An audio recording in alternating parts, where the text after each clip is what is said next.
Yo, what's up, everybody? So yesterday, PoE 3.18 dropped, as you all know, and it's been pretty contentious. The ArchNemesis mods are very, very hard, as expected, and honestly, in a lot of circumstances, it was a lot harder than people were expecting. The point of this video is not for me to make too much of a value judgment.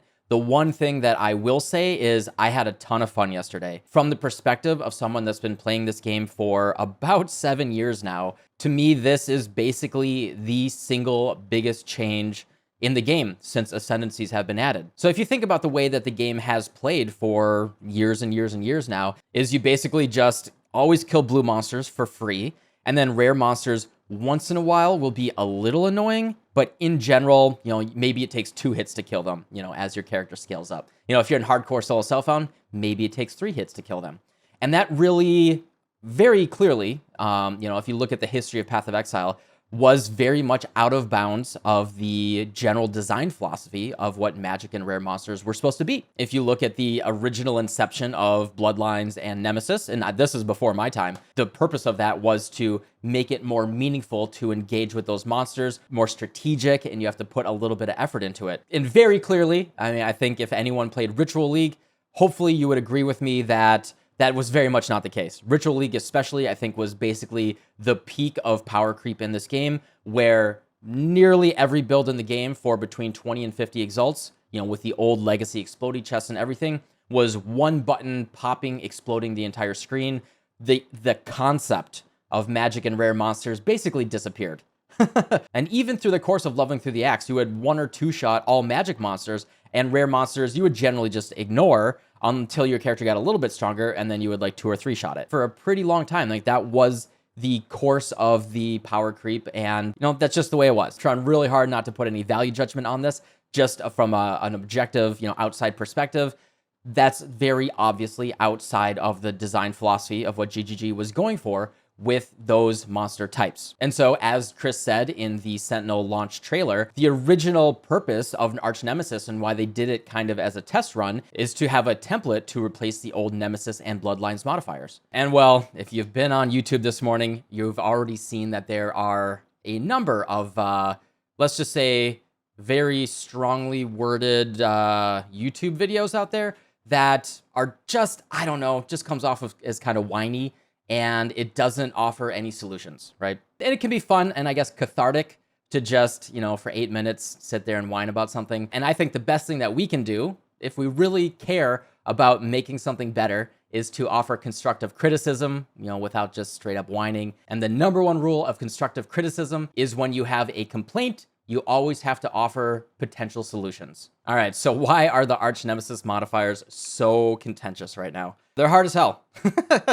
They just straight up are hard as hell. And a lot of builds that kind of just got away with having borderline 0 defenses, and their defensive layer was 6 portals and a lot of damage, are very much struggling when they can't, perma-freeze monsters, and just expect to blow everything up in 1 hit. And this is not a value judgment. This is just the direction that the game is going. GGG is clearly trying to move it away from that style of gameplay. So all I want to do here is offer my perspective and my experience, and take that as you will. I had a lot of fun leveling up through the axe yesterday. Some pretty rough times. A lot of that did come from the fact that I was very purposely juicing every single monster that I could as much as I could. And I think the Sentinel mechanic, I really need to play it more to understand it. I need to level it up a little bit more. I need to do a little bit more breeding. I need to work on my genetic stock and level it up. My experience is I think I died six times leveling through the axe, and it took me 7-ish hours. For me, that felt pretty good. I was juicing every single monster that I could using the Sentinels. It didn't feel that bad to me. There were definitely some monsters that got a little scary. I had to run away from them, but I liked seeing certain monsters being really scary and hard and having to interact with them. And I think that a lot of my experience playing hardcore solo self-found has really helped there. And I just wanted to offer at least my solutions if you are feeling uncomfortable for being able to navigate that stuff. Good news is this morning they did dramatically nerf the ArchNemesis mobs. They are still scary damage-wise, but they are much, much easier to kill. They feel like they don't have any more life in general than a regular zone boss. So that side of it seems like they've already solved it. And they did say that they're analyzing the data and making sure that if it does seem overtuned, they will continue to tune it down. So I'm pretty confident that it will eventually get to a place where most people are happy. I think the full ZHP, fast AF, like Giga Juicer builds may feel a little left out, but I think that those builds, I don't know. I guess I'll try to stay away from my opinion on that type of stuff. But yeah, what I did going through the axe is I ran Grace and Purity of Elements all the way through, and it felt very, very comfortable. I am currently at 11 deaths, and I think I was only at like 5 or 6 when I beat the axe. And that's only because I was super juicing with all of my Sentinels and trying to make every single zone boss and everything as hard as possible.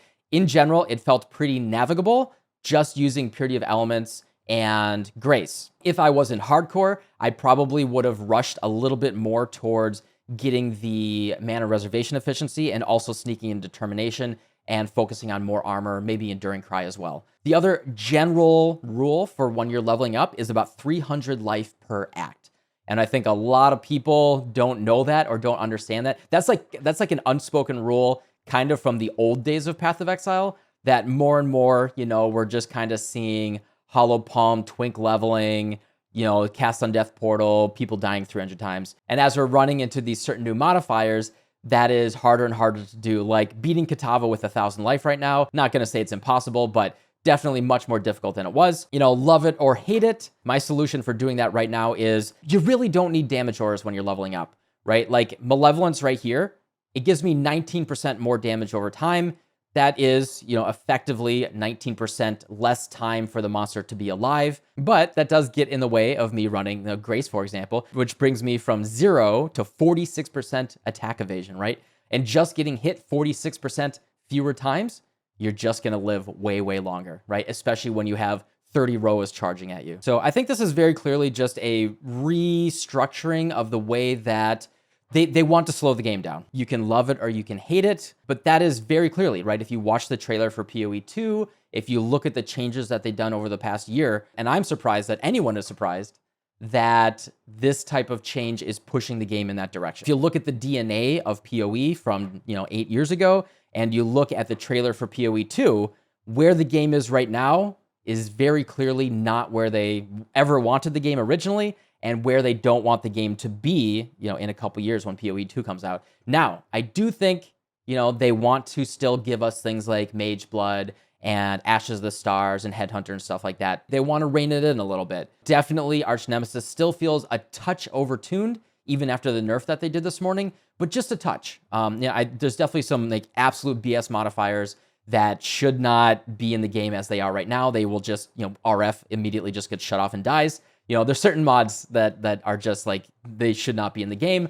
But besides that, the fact that it's more interesting and engaging to interact with these monsters, I'm happy with that being the direction of the game. It's different. I like it. You might not like it, but that is the direction that the game is going. Maybe there's some push and pull there. I think the fact that magic and rare mobs traditionally, or if we're talking recent tradition, you just ignore them, right? And the purpose of every juicing build right now is just to get to the point where you're barely looking at the screen, right? Your eyes are glazed over, you're just like glancing at the minimap overlay, and you're just like spamming your buttons, you're not looking at anything, you're just glancing at Netflix.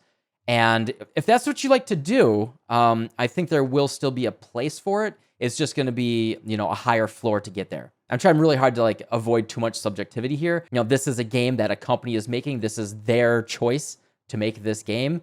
We can give them some feedback. I do encourage constructive feedback instead of just saying, this is bad, LOL, Alt F4. As always, with a standing theme that I try to keep in all my content here is, just think critically for your own personal taste and uses, right? If you dislike a game and you dislike the direction that it's going, like even, totally separating it from, my subjective judgment here, it's totally okay to not play it. I'm always just going to be talking about that, like, life is short. And this morning, right, I woke up and I was like, oh my God, I want to play PoE, but also it's like the nicest day. It's like the nicest weekend day in, since last summer. I'm like 50-50 right now, that like I would rather just kind of go for a run right now, or at least, go for like a nice walk outside And I don't want to grind PoE like I have to, for my job, right? And got to do your job. I think it's very important to have that perspective of like there's just really so much other stuff in life to enjoy than and I know this is not like a super uplifting hype video game, whoa, clickbait, whatever. There's just so much other stuff in life to enjoy. If you are just even a little bit stressed and a little bit annoyed at it, and especially, like a non-competitive little PvE game like this, really think about the other stuff that brings you a lot of joy. You could be playing some Vampire Survivors, boot up Apex Legends with your boys or something, or just walk around outside, call your mom, go for a walk or something. I'm always just gonna say it's just a video game, and it's just systems and a spreadsheet with certain numbers. The only thing that I would say is to really try to divorce yourself emotionally from like the subjective feeling that like it's just a game, and like it is at the end of the day 50% a creative artistic output from a company, but also 50% of a vehicle to generate money for the company as well, right? Don't get bamboozled by that hype train and always having to play. If the ArchNemesis mods and Sentinel League and all that just don't get you hype, and if anything, I think one of the funnest things about Path of Exile is taking a league or two off and coming back and with like totally fresh new eyes with a ton of systems to learn. And I find that really, really exciting. And as always, I'm just always going to encourage people to do that. But yeah, sorry, that was quite a tangent there. The number one thing, as always, that I recommend is look at this critically, see where it fits in your life, see if you like the direction that the game is. This is a gigantic change that really changes how we interface with the idea of magic and rare monsters. Since it's such a big change across the board of how we interact with one of the core pieces of the game, that's going to ripple throughout the way that people do everything in the game. And I'll just try to monitor it and report to you guys like what I think and see here. And the one thing I'll say is Bane has absolutely killed it in terms of being a league starter. I think this is the other thing, is Bane has absolutely trivialized like almost all the ArchNemesis mods. Like I basically was able to ignore them. This is no cap. This is literally like the best league starter you can play, at least for like a casual, relaxing league starter. I see like EA Totem and Seismic Trap people complaining. This build just feels awesome. But anyway, I just wanted to get that off my chest there. Just a quick little update right there. I'm gonna make a cup of coffee, and then we're gonna go hop on the stream and keep on leveling and having a good time. So thanks for watching, and I'll see you all tomorrow. Goodbye.